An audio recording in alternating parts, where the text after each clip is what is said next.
তো ফরেক্স বন্ধুর পক্ষ থেকে সবাইকে জানাই আন্তরিক শুভেচ্ছা এবং স্বাগতম।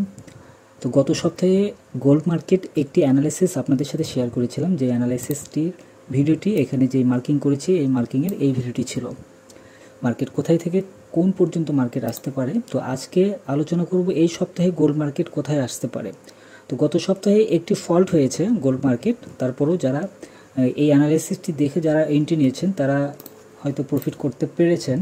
এখানে দেখুন একটা পয়েন্ট আমি আপনাদের সাথে শেয়ার করি, যে পয়েন্টটিতে এখানে গোল্ড মার্কেটের লাস্ট আমি যেটা আপনাদেরকে বলেছিলাম, আমি নতুন একটি চার্ট নিই, নতুন চার্ট নিলে তাহলে আর ক্লিয়ার বুঝতে পারবেন।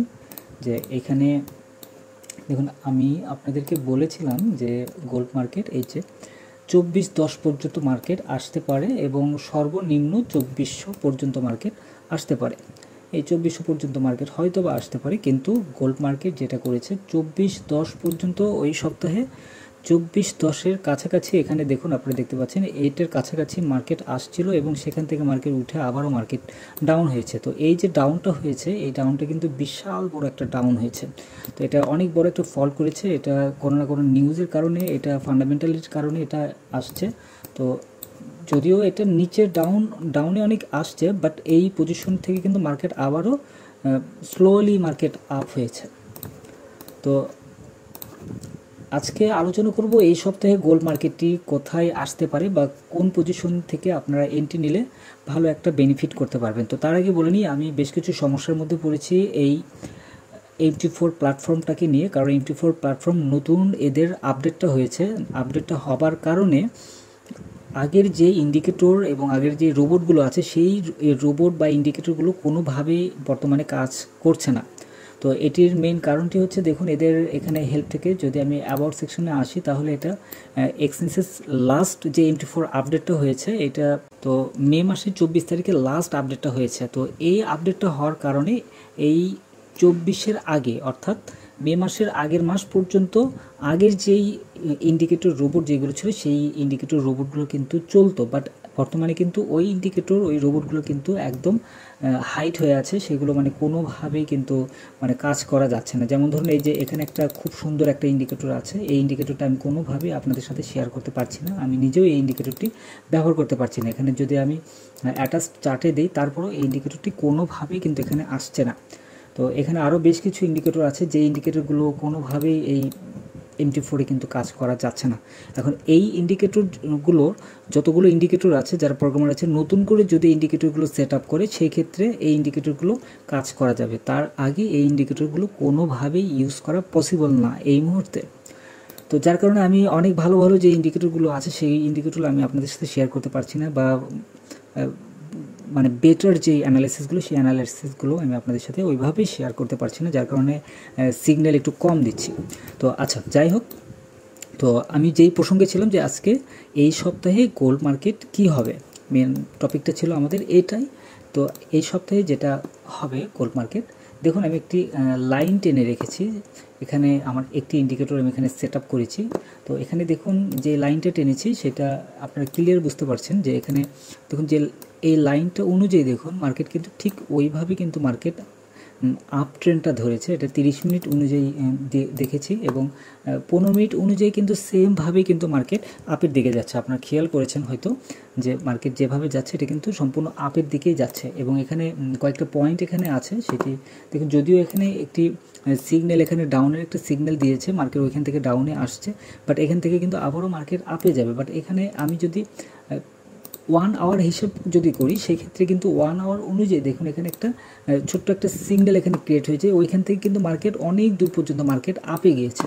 তো বর্তমানে যেটা কাজ করবে সেটা এখানে হয়তো আরেকটা সিগন্যাল হয়তো এখানে ক্রিয়েট করবে, মার্কেট ডাউনে আসবে, দেন কিন্তু আবারও মার্কেট উপরের দিকে যাওয়ার চান্সটি অনেক কিন্তু বেশি আছে, এটা কিন্তু বোঝা যাচ্ছে একদম ক্লিয়ারভাবে। আর এখানে একটা সাপোর্ট লেভেল কিন্তু এখানে আছে, যেটা একদম নিচের যেই সাপোর্টটি আছে, এত দূর পর্যন্ত হয়তো এই সপ্তাহে মার্কেট নাও আসতে পারে, বাট কোনো কিছুই বলা যাচ্ছে না।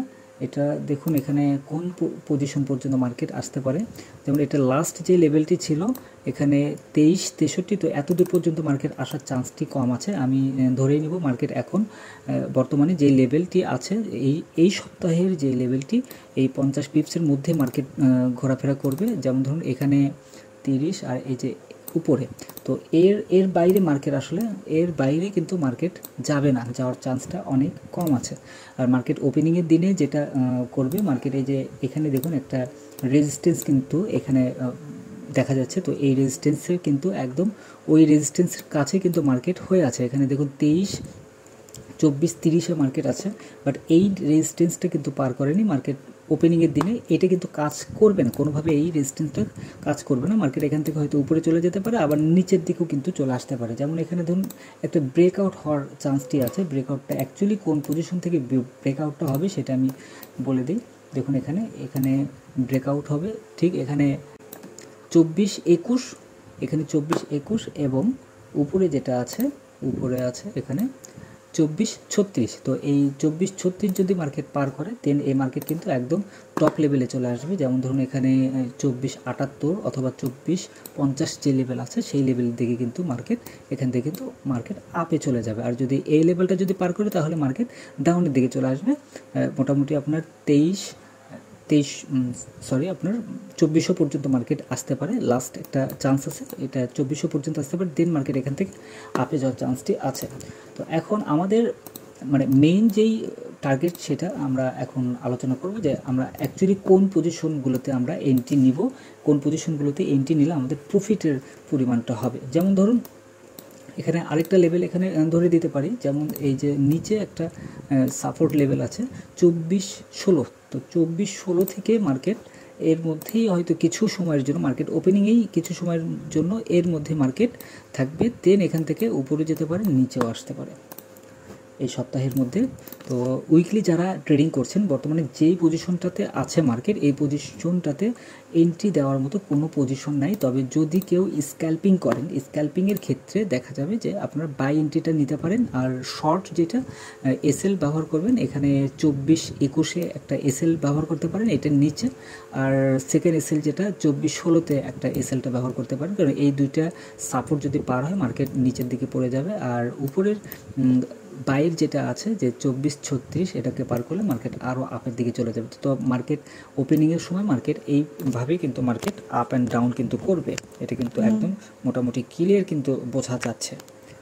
তো আশা করি বুঝতে পেরেছেন। আমি আজকের এই ভিডিওতে আমি কোনোভাবে আপনাদেরকে বলবো না যে এসএল বা টিপি কোন পজিশনটাতে হবে, কারণ মার্কেট একদম মিডিল পর্যায়ে আছে। এই মিডিল পর্যায়ে ট্রেডিং করা একটু রিস্কি হয়ে যাবে। আর যারা শর্ট এসএল টিপি ব্যবহার করতে চাচ্ছেন তারা আপনারা এই শর্ট টাইমের জন্য এসএল টিপি ব্যবহার করে আপনারা ট্রেডিং করতে পারেন। আর যারা ভিপি চ্যানেলে জয়েন করতে চাচ্ছেন তারা তার আগে ফরেক্স বাংলার যে পাবলিক যে চ্যানেলটি আছে সেই চ্যানেলে জয়েন করে ফলো করুন, সিগন্যালগুলো ফলো করে ট্রেডিং করুন। যদি প্রফিট করতে পারেন দেন ভিপি চ্যানেলে আপনারা জয়েন করতে পারেন। ভিপি চ্যানেলে একদম সম্পূর্ণ ফ্রি।